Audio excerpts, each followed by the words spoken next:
Here are your notes for geometry, section 3.3. I'm going to have you write this down in your notebook. Page 153 and 154. There are 4 more charts on there that we're going to refer to, but I'm not going to give you the time right now to write them all down in your notebook.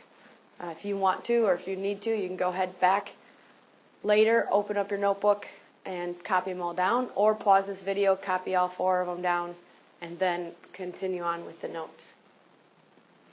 Postulates and theorems again, it looks very familiar. This time it says corresponding angles converse.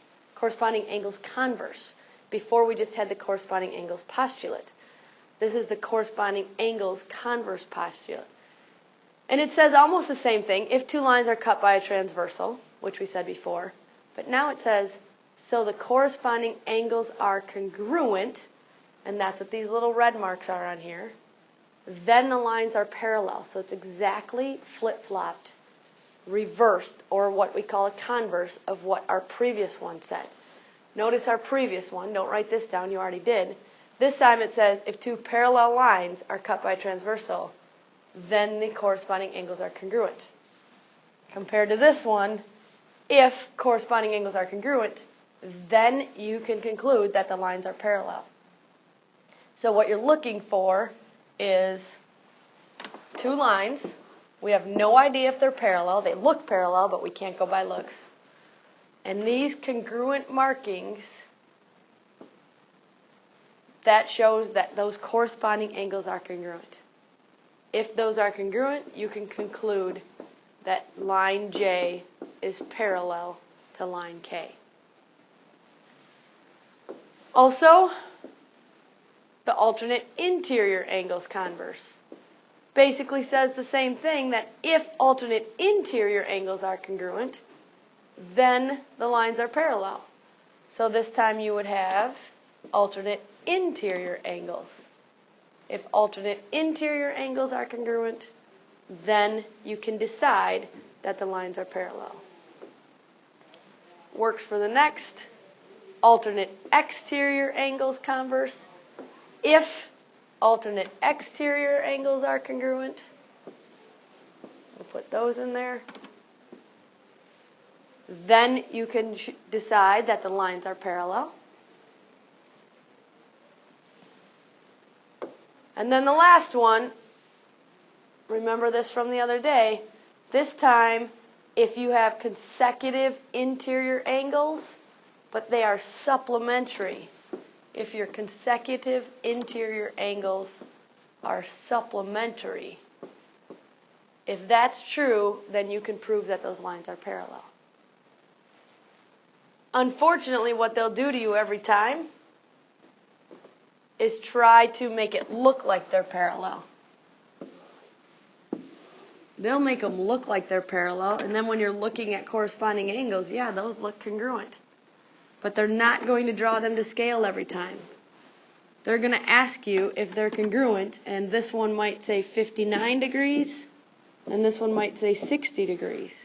And they'll ask you, are these 2 lines parallel? They look parallel, but they're not parallel because that's 59 and that's 60. This should have been drawn at a little bit different angle because it's a little bit bigger than that one is. But they'll draw them to make them look exactly the same and look as parallel as they can. You have to decide if they are congruent or not. So, because these are all converses, every time you give a reason for your answer, if you look down here, it says J is parallel to K. Line J is parallel to line K. J is parallel to K. J is parallel to K. Every time you prove that something is parallel, you have to use the word converse in your answer because of the alternate interior angles converse. All right, they're going to ask us to make J parallel to K. Pause the video right now and copy this down. Okay? Now that you have this written and drawn on there, we want to make sure that J is parallel to K. We have to ask ourselves, what kind of angles are those? Where is that in reference to that? I know this one. They're consecutive interior angles. And if I look at consecutive interior angles, it says that they have to be supplementary. And you know your vocabulary from last chapter. Supplementary means that they have to add up to 180 degrees. You get 5x equals 180 and x equals 36. Find the value of x. You're checking to see if it's right. Take your 36 and put it in here. That's 36 degrees. 4 times 36 would be 144 degrees. 36 plus 144 is indeed 180. Because we made sure that those were supplementary, we have now proven or made J parallel to K. And it'll ask, what's the reason for that? And you will say, consecutive interior angles converse. Without the converse, you get the wrong answer. You prove parallel lines using the converse of the original consecutive interior angles reasons.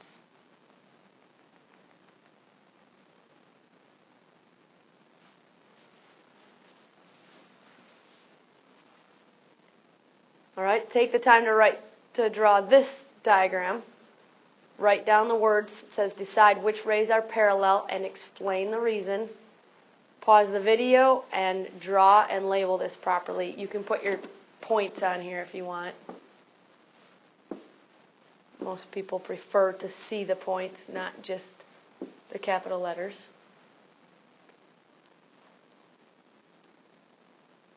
All right, you've got this drawn out. We have to decide, and we can't go by looks. They look parallel. It sure looks to me like those rays are parallel to each other.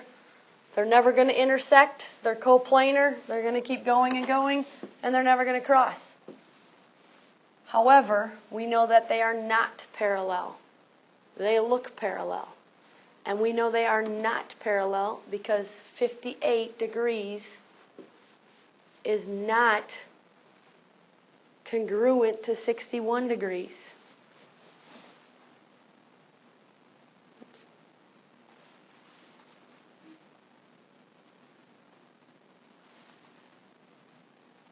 If those were parallel, and I get these out of here, if those were parallel, corresponding angles would be congruent.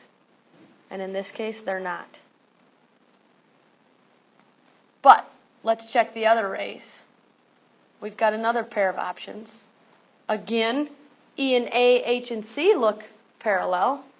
We got to find out if they're parallel or not. Are ray EA and ray HC parallel? Well, let's see. They have corresponding angles also. 62 plus 58 is 120 degrees. 59 plus 61 degrees is 120 degrees. So if I look at those two angles, and again, let me move these out of your way. Corresponding angles are congruent, which makes ray EA parallel to ray HC. Now don't lose track here. We're going back to chapter 1. Ray EA is parallel to ray HC. How do you prove parallel? Corresponding angles converse. Always prove parallel by the converse of the original theorem that we learned. Rewind and watch this again if you need it to make more sense.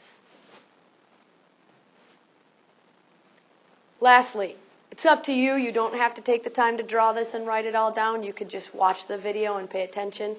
I don't expect you to continue to keep writing and drawing. But it says, is it possible to prove that lines M and N are parallel? We want M and N to be parallel. They look parallel, but we can't go by looks. State which postulate or theorem you would use. So you know this angle is congruent to this angle. And since those two angles are congruent, you have to ask yourself, are they corresponding? Are they alternate interior? Are they alternate exterior? Those are your three options when they're congruent. And if you know your vocab well enough and your pairs of angles, you would say yes. Or you could say M is parallel to N by alternate interior angles converse. Alternate interior angles converse. The converse proves parallel. I keep saying that, but I'm trying to get that in your head. Then you look at this one. You say, well, I got congruent angles, so those must be parallel. Well, let's see. Are those corresponding angles? No. Corresponding angles would be here and here. Are they alternate interior angles? Those would be here and here. No. Are they alternate exterior angles? Nope. That would be out here and out there. So since they're not alternate interior, alternate exterior, or corresponding, then there's no way to prove that those lines are parallel. And in reality, look at them. They drew this to make it look like it's parallel, but it's definitely not drawn to scale. Let me see if I can give you a visual of it. If this angle down here in the corner, which is obtuse, was congruent to this angle over here, which is definitely acute, the only way that that would work is if this angle, if this line was drawn more like this. No, wait, that went the wrong way. Yeah, like this. The only way that we could get those angles technically congruent is if this obtuse angle was the same size as that obtuse angle. Well, they would be congruent. They're both maybe 104 degrees, but now the lines are no longer parallel. So if those two are congruent, it's not even possible to have parallel lines. Last one, take a look at that. Again, ask yourself, where are they? Is it one of the three congruency postulates or theorems? And remember, I say three because one of them, they're supplementary, not congruent. With consecutive interior, the two angles would have to be supplementary. These are congruent. Yes, line M is parallel to line N, and that one would be because of the corresponding angles converse. Get all that in there. Corresponding angles converse. Let me do a quick sum up. When we did section 3.2, it basically said if parallel, then congruent angles. It said if you knew these two lines were parallel, and they told you they were parallel, then you could decide, different color, then you could decide that, yep, corresponding angles are congruent, alternate interior are congruent, alternate exterior are congruent, consecutive interior are supplementary. In 3.3, it says if those angles are congruent that I just named off, then if they tell you that those angles are congruent, any pair of the three, then you can decide that the lines are parallel. If you know they're congruent, you conclude that they're parallel, that will always be a reason as a converse. Alternate interior, alternate exterior corresponding. Alternate interior angles converse. Alternate exterior angles converse. Corresponding angles converse. All right, that gives you the opportunity to do your assignment. 3.3, page 157. Please double check in the back of the book, especially without me being here. See, check the odds, check them as you go, and make sure you're doing them right. Signing off.